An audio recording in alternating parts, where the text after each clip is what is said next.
Hey students, Mr. Harrison here. I'm going to be talking about biodiversity, which is our next unit of study, Unit 2. And to begin with, I want you to imagine yourself doing what would be my dream job, I think, if I wasn't teaching you today. And that would be surveying coral reefs for biodiversity, because I think they'd be amazing.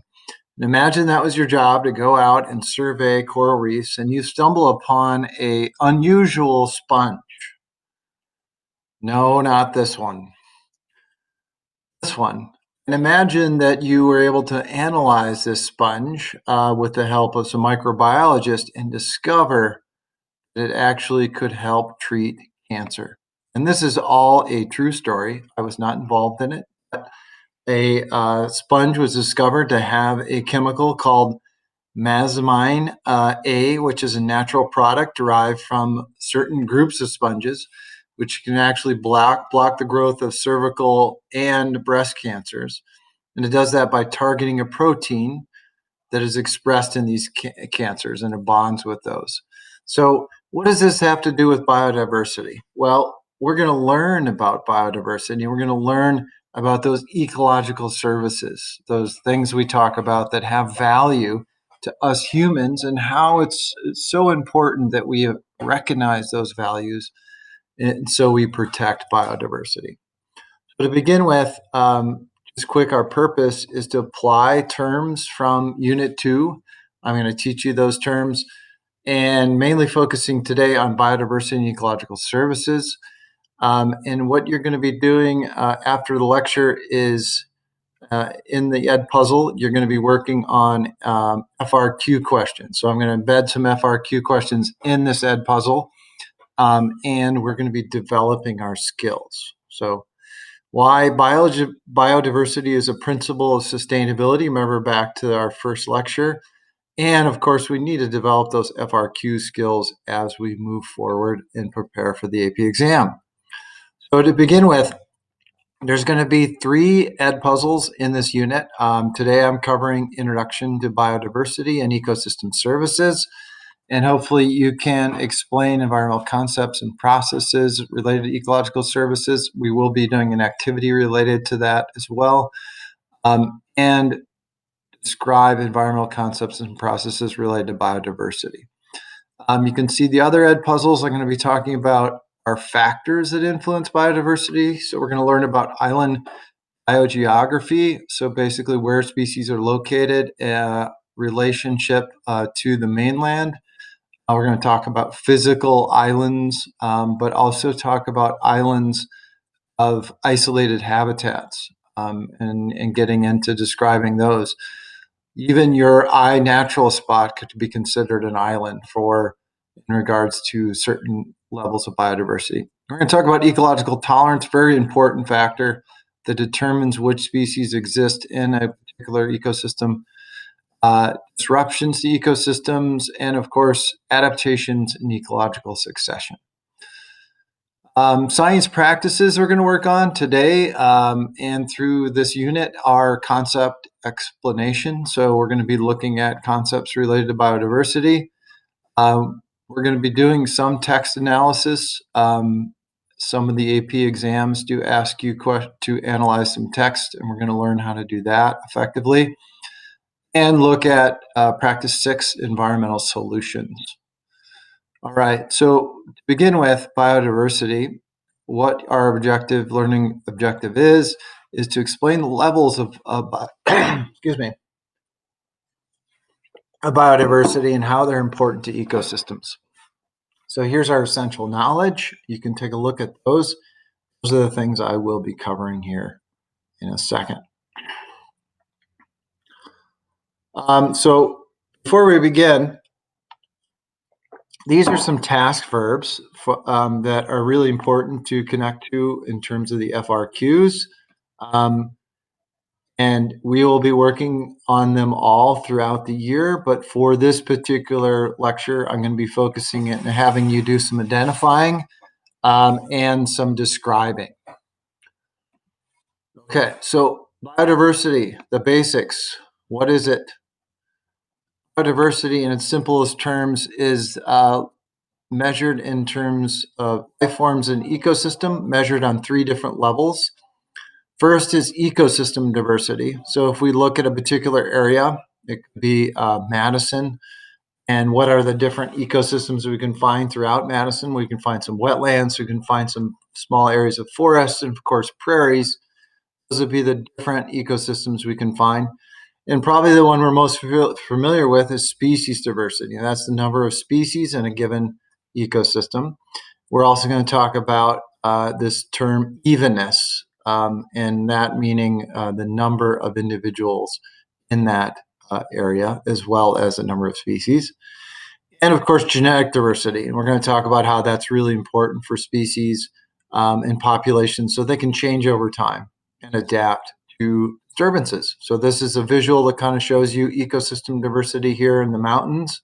You can see some forests, some alpine zones, and then zooming in a forest area, we would count the individual species. And then if we were able to zoom in on those chipmunks and look at their DNA, we'd see what kind of genetic diversity they have. What we know is the higher the biodiversity, the higher the ecosystem population health, and we're going to learn about the higher the resilience of that ecosystem or that area, that population. So more diversity means either the ecosystem, the species, or a population can adapt to change. Okay, so terms that are important. Richness, which is always represented with a little r, is the total number of different species in an area. It's usually a good sign or an indicator of health.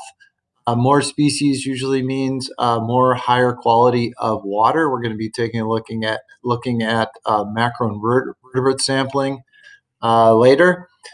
Evenness is the measurement, again, of how all the individual organisms in the ecosystem are balanced. And the greater the evenness, usually the more balanced that ecosystem is, the more resilient it is. So here's a couple examples of 2 biological communities within an ecosystem. You can see community 1, pretty even, 25% of all the individuals of each of the 4 species are represented here. When you look at community 2, you can see that this one species here of tree makes up 70% of this community, even though all the rest of them are represented. And you can imagine that what would happen if something happened to that one species. Say it was elm tree, and Dutch elm disease comes along and wipes out all those trees. How dramatic an impact that would be on this ecosystem. Versus this ecosystem would probably be more resilient. It would still have, in terms of numbers, still have 75% of those individuals still there. So evenness, I think that this visual really explains that well. Genetic diversity. So think about this potato. What does genetic diversity mean for the potato? Maybe you're Irish like me. And the why I'm here really has to do with this potato, not this particular potato, but potatoes in general. So genetic diversity is the measurement of how different the genomes or set of genes of individuals within a population are. There's genetic diversity in all populations, and where does that come from? Random mutations through the copying of DNA, recombination of chromosomes when meiosis occurs can lead to new traits in offspring. And the more genetically diverse a population is, the better the population can respond to environmental stressors such as drought or famine. So this is kind of back to evolution when you learn about that in biology. The more genetically diverse a population is, the more variation it has, the better it can adapt over time. So here's the potato example. If you don't know, potatoes come from South America, where there's a large diversity of potatoes. I don't know what the number is, hundreds of species of potatoes. I was trying to take a picture of a woman in Bolivia and in a market, and she wanted me to pay her, and I didn't give her any money. She started throwing potatoes at me. So I learned all about those little black ones. They hurt. All this diversity of potatoes means that if something happens like the blight, which did occur in South America, it actually originated in South America, it's only going to wipe out that one individual species and not all those uh, different potatoes because it has greater diversity. It's still all potato, but there's more variation in the population. Unlike what happened in Ireland, they took one potato. Uh, it's pretty common, the one you see here, brown potato, and it was the one that was growing the fastest, the most desirable. And potatoes clone very well. All you have to do is cut the eyes out, and you can bury them, and they'll regenerate a plant. If you saw the Martian movie, maybe you saw him do that. What happened with that one type of variety of potato when the blight came is, of course, it wiped them all out, and then Irish people came to the United States. So genetic diversity, very important, really important in diseases. Think about the coronavirus currently now. There are probably people that are resistant, and they are resistant because of the variation in the population, genetic diversity. Okay, what happens if you don't have, or there's a limit on the numbers of diversity? What can happen is you can have a natural disaster or a disease, something happens, drastically reduces the population and creates what's called a bottleneck event. What happens is a small portion of the population survives, and it's usually random which ones are represented, and they reduce obviously the genetic diversity of that population. Because the population is smaller, less genetically diverse, they're more vulnerable to disturbances. Here's an example of mice here. So imagine all these mice were unfortunately swept away in a hurricane, and a small percentage of them, these survived. And those, you can see a couple black ones and a brown one, were the ones that were left in the population. And you can see there'd be a lot less variation in the population at the end. This has actually happened in several species, such as cheetahs, where their populations have winnowed down to the point where they're definitely going through a bottleneck event and going through an inbreeding depression. So what happens when your population is small? Organisms are forced to mate with family members, which means probability increases for having harmful genetic mutations because they're genetically similar to both their parents. And this has happened to some populations I just mentioned. Cheetahs, but also Florida panther populations winnowed down to 30 in 1990s due to hunting and habitat loss. And it had measurable impact on the phenotype, the physical characteristics of those populations. These cougars were more likely to have kinky tails, have heart defects, have lower sperm counts. Their testicles were not descending properly, so they weren't forming sperm properly. And that can have obviously negative impacts on the population. All right, so ecosystem resilience. What is it? It's the ability of an ecosystem to return to its original conditions after major disturbance. Could be wind, storm, fire, flood, clear cutting, or if you recall, example, a nuclear disaster. In the case of Chernobyl, and the higher the biodiversity of that area, the more likely that ecosystem is going to be able to return to its original state. How is this ecosystem, Chernobyl, able to, in Russia, able to come back? Well, the biodiversity of the area around it was certainly high, and that area was abandoned. So because the disturbance was a one-time event, that ecosystem was able to respond, and it had enough biodiversity to come back. Okay, now it's your turn. What I'd like you to do is describe one of the three levels of biodiversity in a question, and explain how this high biodiversity at the level you described is beneficial and And I want you to think about ecosystems, and ideally, I'd like you to think about your iNaturalist spot. So, what is one level of biodiversity there, and how high biodiversity at the level you describe is beneficial to the ecosystem? Okay. Now, we're going to be talking about ecosystem services. What are they? Ecosystem services, we're going to learn come in 4 flavors: visioning, regulating, cultural, and supporting. We're also going to learn that human disruption to ecosystem services has happened. And the word you want to remember is anthropogenic. Anthro means people. If you've heard of anthropology, the study of ancient people, genic has to do with origin. So we're talking about the origin, human caused disruptions. And so what do they do? What are the economic and ecological consequences? And for this, you're going to need to think about your iNaturalist spot to answer this question. So what are some of the services provided there at that iNaturalist spot, and how have human activities disrupted it? Okay, so recall an ecosystem service is a good that comes from natural resources or services. And it could be also improving the function of the ecosystem, have a measurable economic, financial value to humans. Again, provisioning. And provisions are those things, those goods we get directly from ecosystems made of natural resources. Think of like paper, wood, food.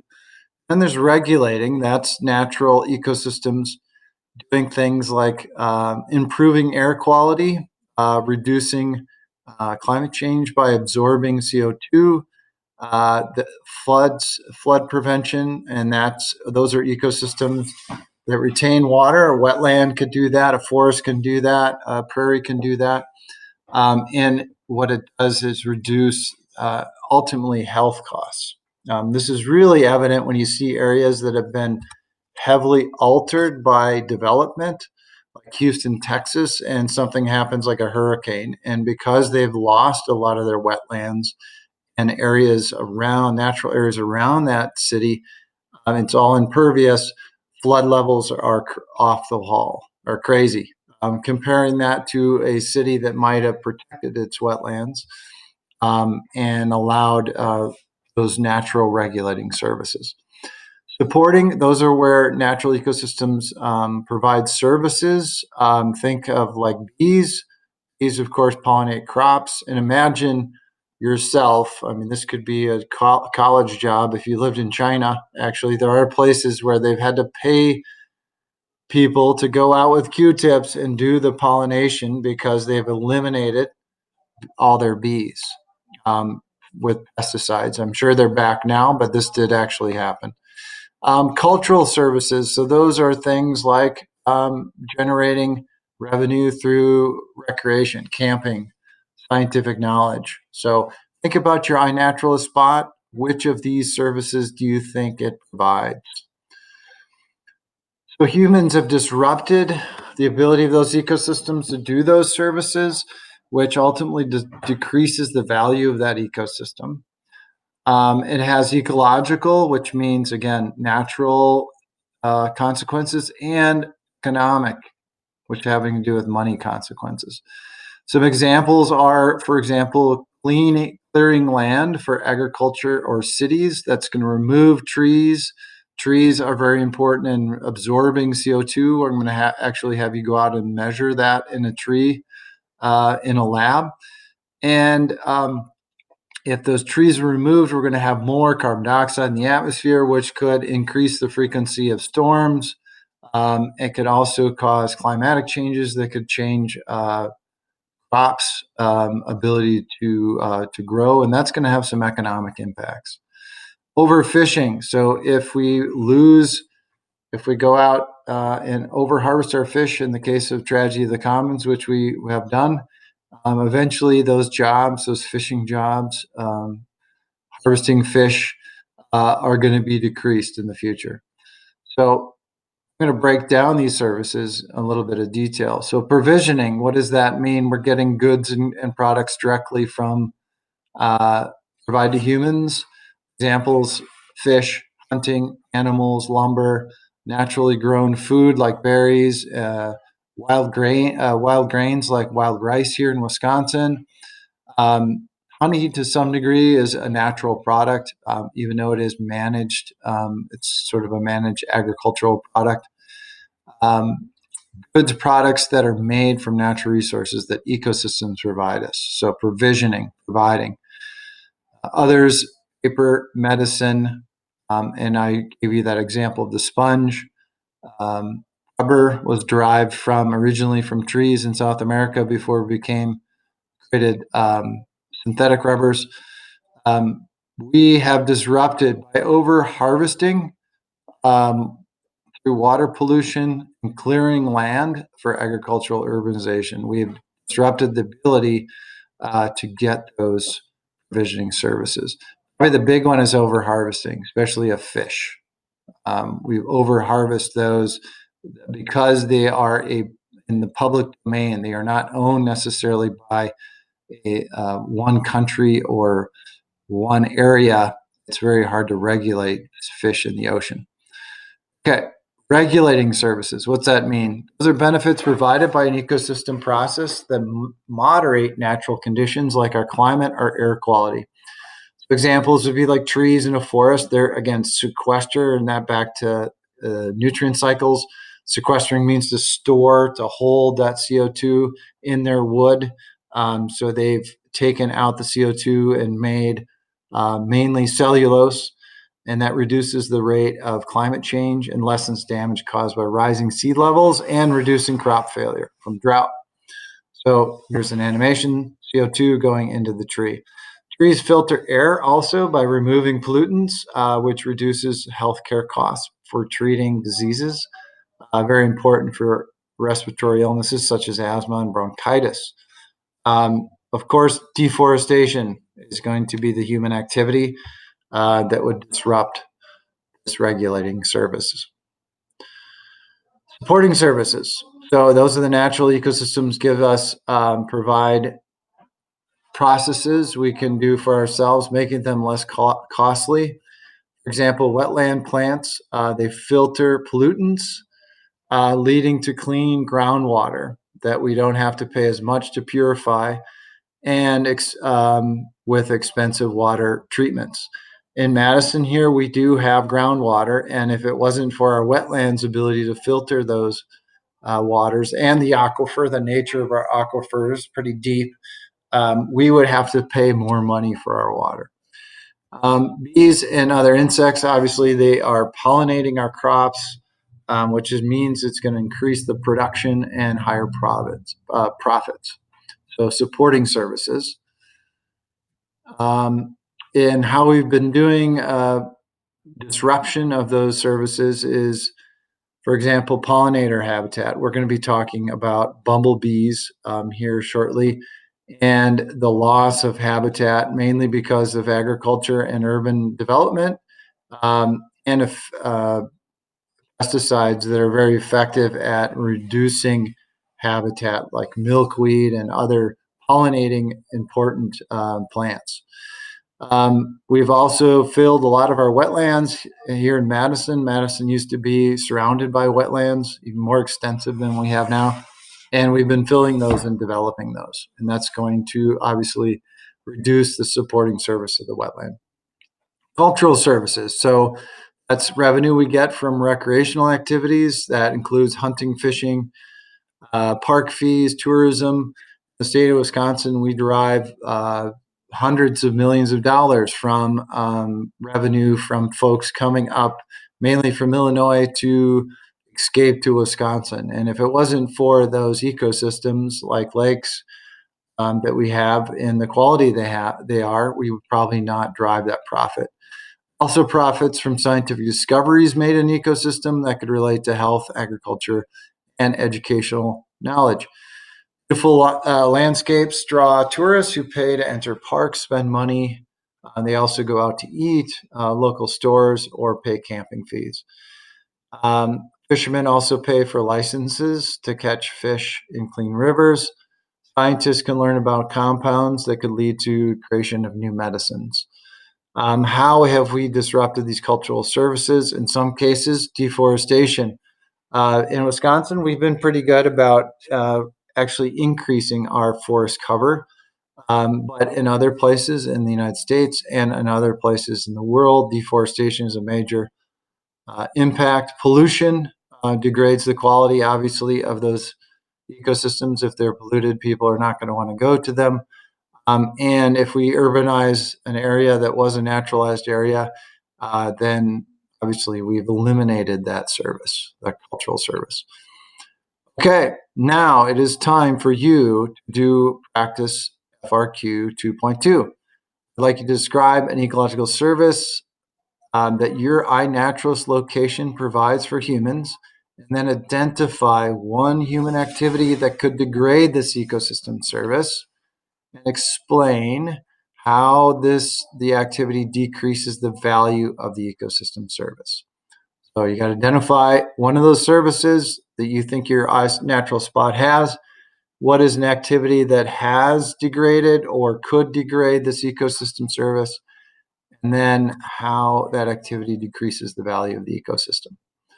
All right, so that's it. Mr. Harrison says, peace out, and I'm excited to hear what you write.